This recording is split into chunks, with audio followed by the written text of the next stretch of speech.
édition de la journée. Le président de la République par intérim, le professeur Dioncounda Traoré, a été reçu à l'Élysée par le président français François Hollande. Parmi les sujets évoqués, la mobilisation internationale en faveur du Mali, mais aussi les élections et le dialogue avec le MNLA. Les élections au Mali doivent se tenir à la date indiquée et sur l'ensemble du territoire du Mali. Envoyés spéciaux à Paris, Yaya Konaté et Brahima Koulibaly. Sur le perron du palais présidentiel de l'Élysée, le président Hollande accueille son homologue malien. Poignée de main chaleureuse, sourire pour les photographes et place à un entretien entre les deux hommes entourés de leurs proches collaborateurs. La séance durera plus d'une heure, une étape parisienne après Bamako et Bruxelles dans les échanges que les deux chefs d'État ont eus depuis janvier dernier, depuis que la France a accepté d'intervenir au Mali à la demande du président Traoré. Un appel au secours que le président français François Hollande considère comme une bonne décision. Il a considéré que la solidarité internationale devait être sollicitée et nous avons fait notre devoir avec les Maliens, avec les Africains et aujourd'hui l'ensemble du territoire malien a été libéré. Donc je voulais lui exprimer ma gratitude parce qu'il a eu pour le Mali la bonne attitude, pris la bonne décision, mais il ne l'a pas fait que pour le Mali, il l'a fait aussi pour l'Afrique de l'Ouest et même pour la sécurité de l'Europe et de la France. Place à présent à la reconstruction du Mali et au dialogue politique sans oublier l'organisation des élections prévues au mois de juillet. La France y tient et son président ne manque pas d'occasion de le rappeler. Le président Traoré a renouvelé que les élections devaient se tenir à leur date, ce qui est également notre position, et que toutes les conditions devaient être réunies pour que ce vote puisse avoir lieu partout au Mali. C'est-à-dire dans toutes les villes, dans tous les villages, l'administration civile malienne doit pouvoir organiser le scrutin. Il y a bien sûr l'accueil qui doit être fait pour les réfugiés et pour l'avenir d'avoir un système de sécurité qui puisse protéger le Mali et l'ensemble de la région du Sahel. Et nous allons y travailler. Reste sur le chemin de la réconciliation nationale la question de Kidal avec le MNLA qui, croit savoir la presse française, réclame une autonomie et rejette une solution négociée dans le cadre d'une décentralisation réussie comme prônée par le président par intérim. Pour le professeur Dioncounda Traoré, il n'y a pas de blocage, c'est juste une question de terminologie. Le MNLA est constitué de Maliens. Il est constitué de compatriotes à nous, auquel nous avons réservé un traitement différent de celui qui a été réservé aux terroristes et aux djihadistes, avec lesquels nous allons dialoguer, avec lesquels nous allons discuter. Vous savez, les termes n'ont d'importance que le contenu qu'on y met. Il ne faut pas s'accrocher à des termes tels que autonomie, etc. Nous sommes certains que dans la décentralisation que nous envisageons et qui prévoit des transferts importants de compétences, de responsabilités et de moyens, je suis certain que le MNLA trouvera son compte et que l'ensemble du Mali n'en tirera que bénéfice. Cette visite à l'Élysée a été l'occasion pour le président malien par intérim de remercier encore une fois la France pour son intervention et son leadership dans le dossier malien. Un engagement qui, espère-t-il, ouvre une nouvelle page dans les relations entre le Mali et la France, entre l'Afrique et l'Europe. L'aménagement à la mission des Nations Unies pour la stabilisation du Mali sera opérationnel à compter du 1er juillet prochain. Elle prendra le relais de la MISMA. Cette mission aidera le Mali dans sa phase de sécurisation, de stabilisation et de développement. Le chef intérimaire de la MINUSMA, présent ici au Mali, nous donne les détails de cette mission au micro de Sira Batili. C'est une mission de stabilisation. Ça veut dire qu'on veut avoir une stabilité, une sécurité, surtout dans les grandes villes du nord du pays, qui va donner l'opportunité pour un retour de l'administration, un retour des services de base, un retour de la population aussi, et finalement une relance économique dans cette partie du pays. Il y aura un aspect civil qui va s'occuper du côté politique, surtout de donner un appui pour la feuille de route, pour la transition, y compris le dialogue, la réconciliation, le processus électoral, ça c'est déjà très important. Aussi pour la promotion des droits de l'homme, aussi une contribution pour créer un environnement propice pour l'action humanitaire. Tout ça fait partie de notre mandat. Mais il y a aussi un aspect militaire et un aspect policier. On va avoir à peu près 11 200 militaires sur le terrain et à peu près 1440 policiers pour donner cette stabilité dont je viens de parler.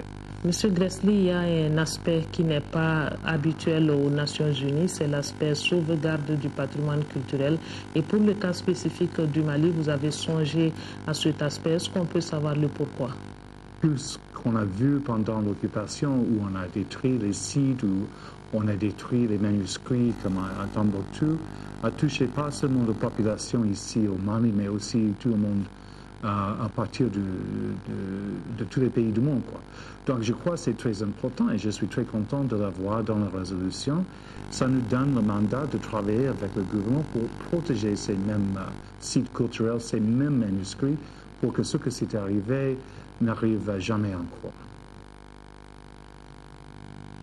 Suite de la visite de 48 heures de la première dame de France dans notre pays, c'est au village SOS de Sanankoroba que les deux dames de cœur ont débuté la journée pour ensuite rallier le CHU Gabriel Touré et la pouponnière de Dravela. Remise de dons en nature et en espèces, messages de compassion et de solidarité à l'endroit des tout-petits ont été les temps forts de cette visite.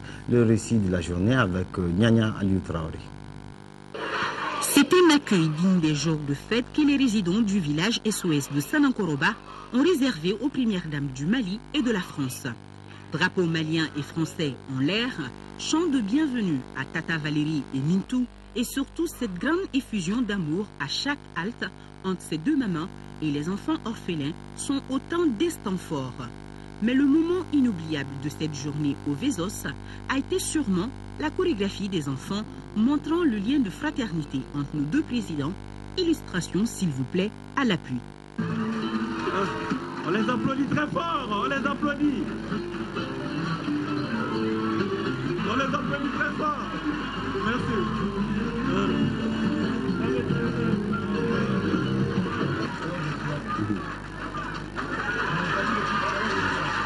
Merci beaucoup. Merci, on les applaudit très fort. Alors, merci beaucoup. Cette visite au village SOS de Sanankoroba est une preuve de plus de la grande générosité des deux premières dames, car elles ne sont pas venues les mains vides. Nous sommes venus ici à Sanankoroba pour apporter notre modeste contribution aux enfants du village SOS. Cette contribution constituée de lait, de pâtes alimentaires, de sucre, de couscous et un montant d'1 million de francs CFA. Nous avons apporté quelques éléments symboliques alimentaires ou des cadeaux pour les enfants, des jouets offerts par la société Ecofier que je remercie. Mais ça ne suffira pas, il faut beaucoup d'aide et je me permettrai de continuer à servir de relais. Après Sanankoroba, cap sur le CHU Gabriel Touré et la pouponnière de Dravela. Au premier endroit, les premières dames ont visité le service d'urgence, d'oncologie et le service néonatal. À la vue des bébés, la première dame de France s'est vue investie d'une mission. Je ne sais pas qui pourrait ne pas avoir envie de faire plus là quand on vient de voir des enfants en souffrance comme ça. Et à ceux qui me diront pourquoi vous ne vous occupez pas des enfants français, je dirais peu m'importe la nationalité d'un enfant qui souffre. En quittant l'hôpital, des kits de jouets et de pèse-bébés ont été offerts aux différents services visités. Même action de bienfaisance à l'endroit des tout-petits de la pouponnière de Dravela. Pour clore cette journée marathon, un déjeuner a été donné à l'honneur de la première dame de France par Traoré Mintou Doukouri. Cérémonie au cours de laquelle Valérie Trierweiler a été faite citoyenne d'honneur de la ville de Bamako. La première dame de France a quitté Bamako pour Paris. Avant donc son départ, Valérie Trierweiler a animé un point de presse face aux journalistes. Elle a donné les raisons de sa présence dans notre pays et réaffirmé son engagement pour soutenir Mme Traoré Mintou Doucouré, l'épouse du chef de l'État, dans ses actions humanitaires. Un reportage de Ndeye Sissoko. À peine 30 minutes, c'est le temps qu'aura duré cette conférence de presse de la première dame de France qui avait à ses côtés la première dame du Mali. Après avoir expliqué qu'elle était impatiente de redécouvrir notre pays pour la 3e fois, Valérie Trierweiler s'est réjouie d'avoir pu apporter sa contribution au Mali en aidant les femmes et les enfants en ces moments difficiles, gage de victoire pour une sortie de crise. C'est avec beaucoup de bonheur que je suis là, vraiment. C'est la 3e fois que je viens au Mali. J'étais venue en 2003, j'étais venue en 2007, j'étais allée à Tombouctou, j'étais allée à Mopti. Mais cette fois-ci, je n'oublierai jamais parce que ce que j'ai ressenti là était énorme. Le Mali a besoin de beaucoup de choses en termes d'humanitaire et on voulait appeler aux dons, attirer l'attention sur ce qui manquait encore, rappeler que la France était là pour la libération et qu'elle est là pour la construction. Donc j'espère qu'on aura réussi à faire passer ce message-là. Les questions des journalistes français et maliens ont porté entre autres sur les différents dons offerts, la possible création d'une fondation au nom de la première dame de France, ses ambitions et la suite du partenariat entre les deux premières dames. Et l'on n'oublie pas l'épineuse question de l'adoption des enfants maliens par des étrangers. Pour y répondre, les deux premières dames ont sollicité le concours du ministre de la Famille, de la Promotion de la Femme et de l'Enfant. Ishata Al-Watassaï dira que pour le moment, aucune adoption de ce genre n'est possible au Mali. Le Code de la famille l'interdit. Retenons de cette visite humanitaire de Valérie Trierweiler que plus de 99 millions de francs CFA de dons ont été remis par les deux premières dames et que 325 millions de francs CFA sont disponibles pour les régions du Nord pour les aider dans l'agriculture et l'élevage. Et Valérie Trierweiler quitte Bamako ce soir avec le titre de citoyenne d'honneur de la ville de Bamako, décerné par la mairie du district. 17 mai, c'est la journée mondiale des télécommunications. À cette occasion, l'Université africaine de management des sciences appliquées et des télécommunications a organisé une journée porte ouverte. Un reportage de Mohamed Ould Mamouni. L'éthique au service de l'amélioration de la sécurité routière, c'est le thème de la Journée internationale des télécommunications. Une journée mise à profit par les responsables de l'Université africaine de management, des sciences appliquées et des télécommunications pour sensibiliser les étudiants et les parents d'étudiants sur le rôle d'éthique dans la réduction des accidents de la circulation. Vous et nous avions un rôle à jouer à la rencontre de ce jour est l'occasion rêvée pour le secteur privé des TIC d'exposer toutes ces potentialités et comment on pourra aider à la réussite de la massive en œuvre de l'amélioration de la sécurité routière à travers les moyens techniques dont les jalons sont en voie d'être posés par les différents acteurs que nous sommes. Chacun de nous comprend que les enjeux liés aux TIC ne peuvent se traiter de manière parcellaire. Certains dans la capacité à conjuguer une pensée globale et des actions bien ciblées que se trouvent les clés de l'avenir du secteur des TIC que nous avons le devoir de soutenir afin d'atteindre notre objectif, surtout à la réduction du taux de mortalité. Au cours de cette journée porte ouverte, des parents d'élèves ont eu droit à une visite guidée des différents ateliers, à savoir l'atelier informatique et l'atelier télécommunication. C'est vraiment la satisfaction, que, surtout quand j'ai vu les installations dont le fonctionnement est expliqué même par les étudiants. Cela voudrait dire que non seulement ils ont bien assimilé la théorie, mais aussi qu'ils peuvent bien se tirer d'affaire quant à ce qu'on appelle les différentes péripéties de la pratique. Un sketch des étudiants de l'UMSAT sur l'importance des TIC et des prestations d'humoristes ont mis fin à cette manifestation. 15 mai 1995, 15 mai 2013, il y a 22 ans que disparaissait l'écrivain Amadou Hampâté-Bâ. Pour commémorer ce 22e anniversaire, l'association Vision Jeune a tenu une conférence débat ici à Bamako. Une conférence qui avait pour thème culture et jeunesse dans les œuvres de Amadou Hampâté-Bâ. Il s'agissait d'expliquer aux participants l'importance de la culture dans le développement du pays. Un compte rendu de Tchemogo Konati. Les œuvres de Amadou Hampâté-Bâ occupent une place de choix dans la promotion de la culture malienne et dans l'épanouissement de la jeunesse. C'est fort de cette conviction que l'association Vision Jeune a organisé cette conférence débat sur le thème culture et jeunesse dans les œuvres de Amadou Hampâté-Bâ. La rencontre se situe dans le cadre de la commémoration du 22e anniversaire de la disparition de l'homme. Amadou Hampâté-Bâ est un homme, en tout cas, une source d'inspiration pour la jeunesse malienne.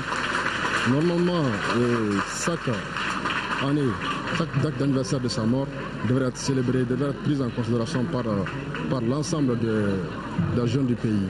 Donc, avec cet ordre d'idée, en tout cas que nous avons initié la tenue de cette conférence de débat. C'est un homme qui a incarné, c'est un homme de valeurs de paix, de solidarité, de valeurs de partage, et que nous devons revisiter aujourd'hui dans son œuvre. Les initiateurs, c'est leur demander de persévérer dans ce sens. Amadou Hampâté-Bâ a tout donné pour le Mali, a tout donné pour l'Afrique. Pour les participants, l'assimilation des pratiques occidentales semble vaincre la couche juvénile dans notre pays. Une assimilation qu'ils qualifient de déracinement. Vous allez vous leur poser la question sur tel ou tel vedette, artiste américain, français. Ils sont capables de faire son historique. Mais si vous leur demandez qui est Djalibaba Sissoko, qui est Banzoumana, mais ils n'en savent rien. Donc, c'est une perte de soi. Cette conférence donne le ton des activités 2013 du mouvement Vision Jeune. Sport football, Coupe de la Confédération, tour de cadrage aller.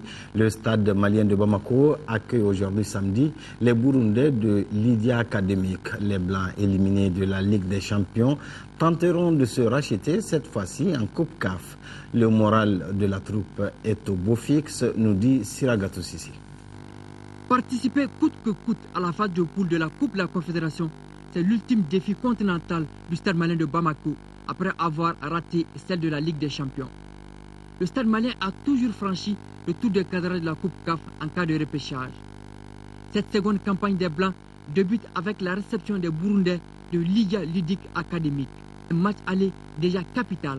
Ce samedi, le stade malien jouera pour la première fois contre un adversaire pratiquant un football peu familier à lui.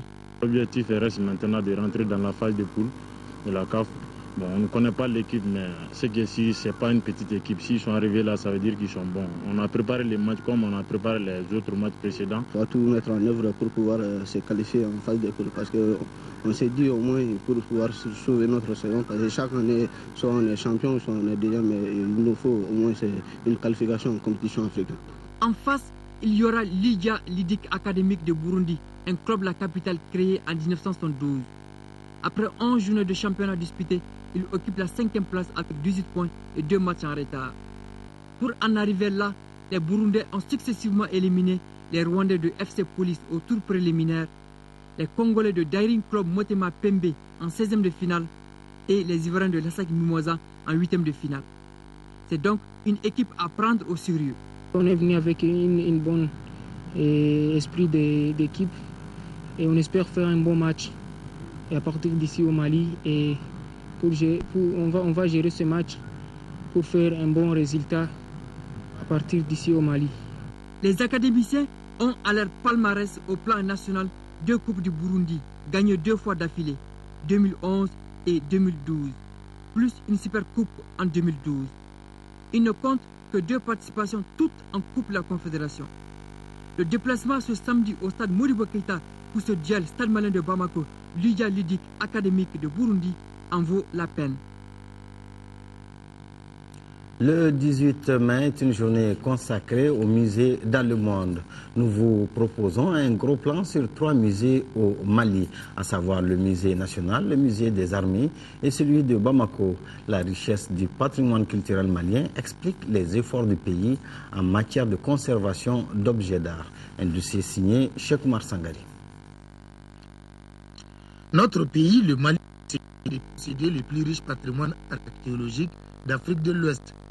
Le musée joue un rôle essentiel dans la mise en valeur de ces trésors inestimables. C'est donc une institution qui peut être privée ou publique, bien entendu, mais qui a pour vocation de conserver le patrimoine et de mettre à la disposition du public. Hein? C'est fondamentalement ça. Le musée, c'est un outil important d'éducation, de formation et de sensibilisation sur nos identités culturelles, pour la mémoire sociale, pour le rappel de la création et de la créativité des communautés et surtout pour la manifestation de leur identité, de leur savoir et savoir-faire. Plus de 12 000 pièces provenant des objets collectés à partir des fouilles archéologiques, des traditions textiles et autres arts rituels de nos sociétés sont exposés en permanence et conservés dans les règles de l'art par le Musée national. Les salles sont climatisées et sont sous vidéosurveillance. En outre, les vidéoprojecteurs sont installés dans les galeries. Objectif, expliquer aux visiteurs le contexte d'utilisation des objets exposés. Donc ces vidéos sont là pour que le visiteur puisse regarder l'objet, mais puisse compléter la compréhension de l'objet avec effectivement l'environnement culturel dans lequel l'objet est utilisé. Si vous ne le savez pas, retenez que depuis 2003, le district a son musée. En effet, le musée de Bamako conserve le patrimoine historique de la ville de Bamako sous l'autorité de la mairie du district. Il comprend une salle d'objets collectés auprès des familles fondatrices de Bamako, une autre sur les photographies de la ville de la période coloniale à l'après-indépendance et une troisième réservée aux expositions temporaires. Les missions du musée de Bamako sont la recherche et la conservation des documents historiques sur la ville, la collecte, et la conservation et la diffusion du patrimoine historique, l'organisation d'activités socio-éducatives et culturelles destinées à promouvoir le patrimoine urbain. Les ambitions du pays en matière de conservation d'objets d'art ont grandi en 2005 avec la création du musée des armées. Dans ce musée, on retrouve entre autres certaines armes de nos ancêtres comme les flèches, le véhicule du premier chef d'État du Mali, le président Faye Modibo Keïta, et les premiers avions de l'armée malienne. Le musée des armées est un repère pour notre génération. Prenez par exemple la participation des Africains dans les 2 guerres mondiales. Vous verrez même qu'il y a des données chiffrées qui intéressent non seulement le programme de la 9e année, mais qui intéressent également le programme des terminales. Et vous prenez l'exposition sur la symbolique nationale, vous verrez que nous avons traité de tous les symboles de l'État, à commencer par les armoiries, l'hymne national, le sceau, les différentes institutions, jusqu'aux médailles militaires et civiles. Les musées déconcentrés du Mali bénéficient de l'assistance technique du Musée national. Pour la formation de leur personnel, pour les aider à conserver leur collection, mais en fait pour être là, pour répondre à des demandes techniques qu'ils sont susceptibles de nous apporter. Le manque de documentation suffisante pour un nombre important d'objets, la faible fréquentation des Maliens et l'actuelle crise que le pays traverse sont autant de problèmes que nos musées connaissent. Fin de cette édition. Merci de l'avoir suivi. Aoui Touré pour les infos du soir. Bonne suite des programmes de l'ERTM.